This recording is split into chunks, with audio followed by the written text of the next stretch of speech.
your film Blemish Light is not an easy film to watch because it's extremely disturbing in its imagery and the situations that it deals with. Again, to ask you the basic question, uh, were these characters inspired by people you've read about, people you've come across? I mean, obviously these are extreme characters.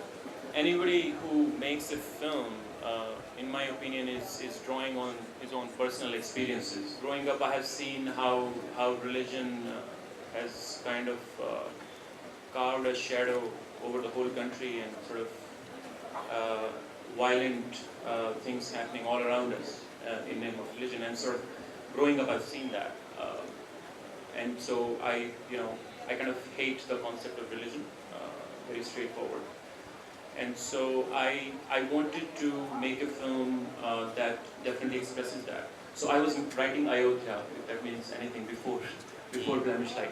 But then sort of that kind of stopped because it was becoming a bigger project. So I still wanted to make a film about that, and I landed on Amartya Sen's Identity and Violence.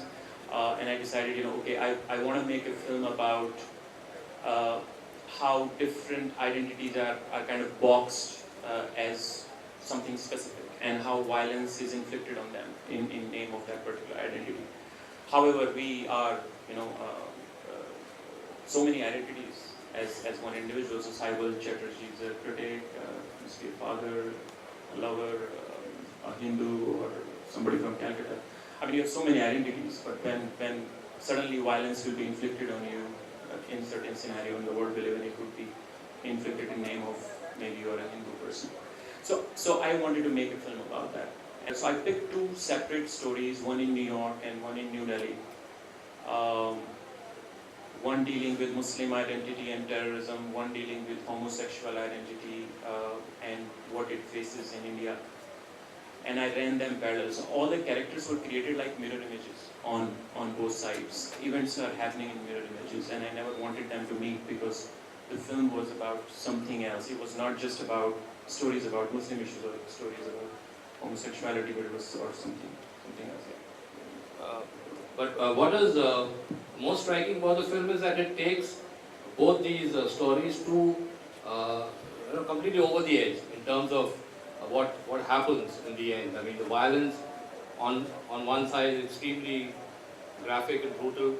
The violence on this woman is also extremely difficult to sort of digest because it's inflicted by the father of the girl. Was it a concern that taking this to this extreme might just make it difficult for the audiences to digest it, and even the censor board? Well, the censor board has already said they're not going to let it go through. But I never cared about the censor board, and in some way I'll be very bad in saying that when I'm making a film I don't care about the audience either, because I'm making a film about something that I want to say, and audience is such a vast group of people. Again, why box them? Like, I'm making a film about identity, why box audience, saying audience can take this and cannot take this, right? I mean, they are free individuals. When they will see something, some will walk out of it, some will question it, some will say it's an exploitative film, some will say it's done right, this is the only film that has come out in a long period of time. So I've heard all these comments from people, and so I believe audience is much smarter than a filmmaker.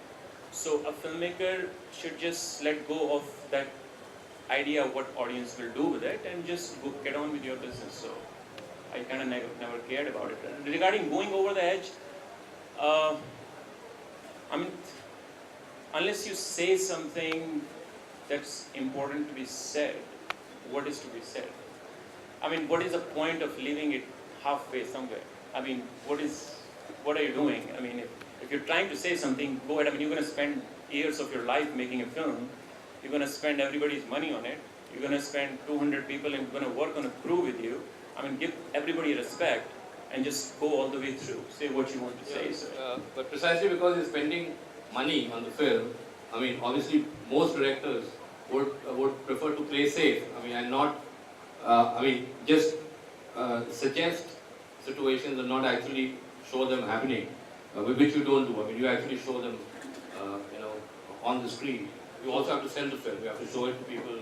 If the censor board stops it, you're not able to distribute it India? I mean, you can show it abroad, but I mean, India it'll be tough. So will you be okay with toning down the film a bit, or I mean, will you stick to your gun? No, I'm not cutting a single frame from the film. It's gonna stay as is.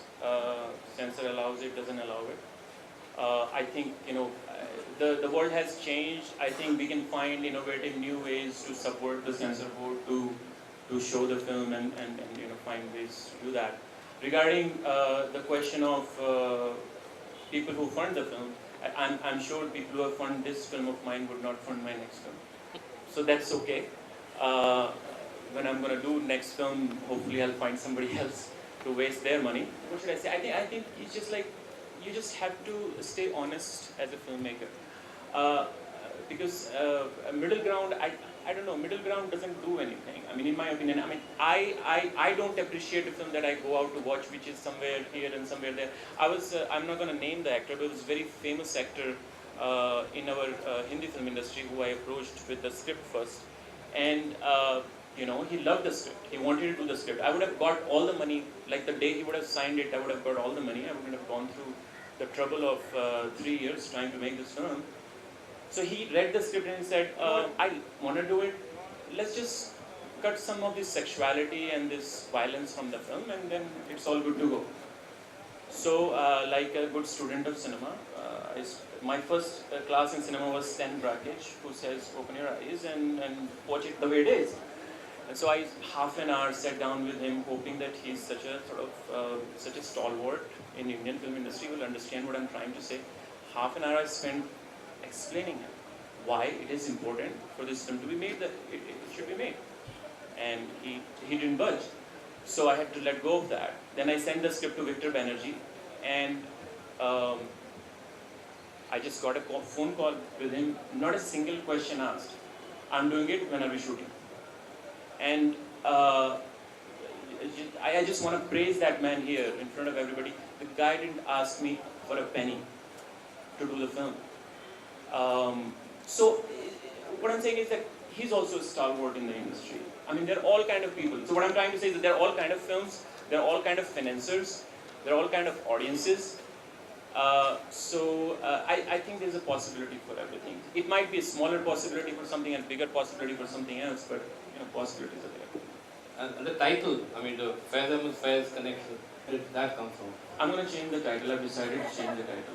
I've just, after the festival, I decided I'm going to change the title. Title is going to become Faces of Unfreedom. So the title of the film right now is Blemish Light, and the tagline is Faces of Unfreedom. So I'm reversing it. So the title will be Faces of Unfreedom, and the tagline will be Blemish Light. But coming back to Fairs and Fairs, I read his poem, ये दाग दाग उजाला ये शब वज़ीर सितर गुंजार था जिसका ये वो सहर का नहीं. And the poem was written at the Independence 1947, and he's saying that we got the independence now, but look what is happening. I mean, religious riots are happening, everybody's killing each other. So is this the freedom that we were looking for? And so I wanted to make a film about unfreedom, and everybody who goes to Facebook, go to #unfreedom. We're running that campaign soon. So I wanted to make a film about unfreedom, and so that was a perfect example. I mean, the poetry was perfect, and Faiz himself, as a figure, represents that. The transliteration of his poem is Blemish Light, Daag Daag Ujala. So that's sort of title. Did you find very extreme reactions, or were people a little too taken aback by the film to react initially? No, I think it's extreme reaction. Either people are just gonna love it, or people are gonna walk out of it. So that's what I'm getting, which is good. So which means I'm successful. So you'll be dividing the audience. Yeah. In a market like ours, where the multiplexes are dominated by the popular film banners. I mean, the smaller, I mean, what happens is when a big film comes along, the smaller films are thrown out immediately because all the screens are given away to the big film. So what do you see happening in the future that could make things easier for independent-minded filmmakers? I'm not talking about independent filmmakers, because independent in India is very difficult to be completely independent. independent-minded filmmakers who refuse to follow the rules while working within the system. So do you see things improving or? See, this gives me an opportunity to talk about initiative that I started. Dark Frames is, if you know Mark Ehrman used to run Think Film and Lionsgate, and he's now working with Dark Frames. And I took this initiative with Blemish Light that we're going to take Indian independent cinema, North America and international. And you know, there is not a single company out there that's focused on doing this. And though, I mean, there is an audience out there in North America. I mean, there is a South Asian second and third generation audience who is not interested in Bollywood. There is an international audience that watches films. There are film festivals, Indian film festivals all around the country, but they are unique, you know, one-time events. And so we are working on a hybrid form of taking still these films theatrically. So that's the goal. Work needs to be done at the regional level in Kerala, in Bengal, in you know, Tamil Nadu, and places where cinema, you know, is very, very, very big, but obviously it's now becoming insular. You know, a bit like Bollywood. Bollywood can afford to be insular because it has a huge market, but these regional cinema can't afford to be insular, because if you say that I'm only going to use my language and forget about the rest of the world, then you're actually limiting your reach. We think that for our films to travel, we have to come up with some universal language. You know, what's culturally specific is most universal. So if you're making something very culturally specific, then that travels. That's what world want to see. World want to see honesty of that particular culture.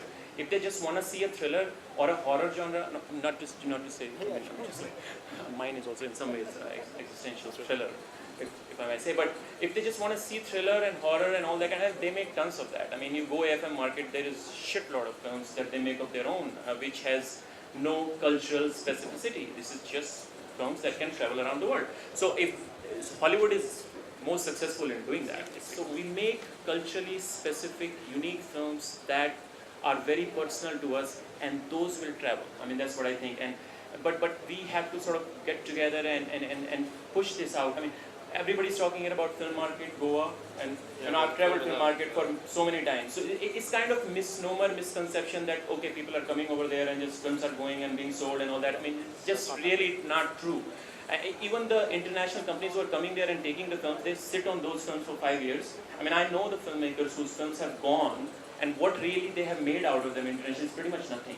So, but this sort of the media perception here, that was, okay, these films are traveling and all that. So something more substantial, unique, commercially viable need to be done. And which has to be, and currently the space is there with the digital, with the way the independent cinema is changing around the world, not just in India. The distribution platforms are changing around the world. So I mean, we need to sort of look at the hybrid ways of doing it, be innovative about it, and we can do it economically, conservatively as well. I mean, if Chinese cinema works globally, it's because they go out aggressively and promote their films, and so that happens in Cannes, in Toronto, and they're out there in your face all the time. So, will Dark Frames or other agencies that you know of be doing that kind of thing? See, that's definitely a goal, because you're so right. It's capital works, right? So now, when the Hindi film industry sort of become dominant, then Hindi film industry alternatives kind of become dominant. That I can travel to Cannes, I can travel to Berlin, Toronto, everywhere, and so I can present myself. I mean, it's a two-way game. Audience need to be built, right? I mean. So I really don't see a challenge when it comes to language, to films to travel internationally. So we were just talking about Bengali cinema and Malayalam cinema being. When I went to study in US, the only Indian filmmaker that was known to white people was Satyajit Ray. I mean, they were completely blank about anything else India. Satyajit Ray. It's the only person they know. Today it's Aishwarya Rai. And so sad part is, I didn't know who Satyajit Ray was. I grew up on Amitabh Bachchan. So I was completely oblivious of my own land. But anyways, what I'm trying to say is that the regional language really is not an issue when it comes to traveling internationally. I don't see that. The issue is, yes, how are you going to present yourself to the players in the game? They're in the markets, they're players in the game. They need they need to have access to these films. Somebody needs to tell them, like Saibal, you need to tell them that this film is coming out of Malayalam industry, have a look at it, right? I mean, that happens even in the Bombay industry. When we're talking about alternative cinema that's traveling in Cannes, I don't want to name names, but we know which, how it works, right? So even there are great films when it comes to Hindi film industry, alternative films, but they're not going out because somebody else is representing somebody and talking and going to talk to somebody and whatnot. So what I mean, if Malayalam industry and people who are supporting independent cinema here wants to take this, I mean, they all have to get together and say, okay, what do we do? How do we figure it out that we can present ourselves in front of everybody? So we have to sort of kind of join together, right? Form a community.